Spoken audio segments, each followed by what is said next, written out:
সাত্যবক আসমান এবং জমিনের মধ্যে সবচেয়ে মূল্যবান কোন বস্তু তার পরিচয় বলবে এই ভিডিওতে।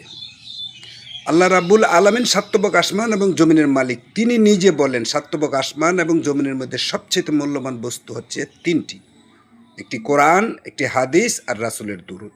এই তিনটি বস্তু হচ্ছে সবচেয়ে মূল্যবান, অর্থাৎ মহামূল্যবান। আর এই সাত্যবক আসমান এবং জমিনের মধ্যে সবচেয়ে দামি ওই ব্যক্তি যে আল্লাহর পরিবারভুক্ত। কোন ব্যক্তি আল্লাহর পরিবারভুক্ত তার পরিচয় বলবো এই ভিডিওতে। সাত্যবক আসমান এবং জমিনের মধ্যে সবচেয়ে দামি ওই ব্যক্তি যে কোরআন তেলাওয়াত করে। কোরআন তেলাওয়াত করা ব্যক্তি হচ্ছে আল্লাহর কাছে আল্লাহর পরিবারভুক্ত। তাই প্রিয় বন্ধুরা, আল্লাহর পরিবারভুক্ত হন, মহামূল্যবান হন, নিজের মূল্য বৃদ্ধি করুন। কোরআন শিখতে ভাই সময় লাগে না, বেশ কিছুদিন চর্চা করলে আপনি কোরআন তিলাওয়াত করতে পারবেন।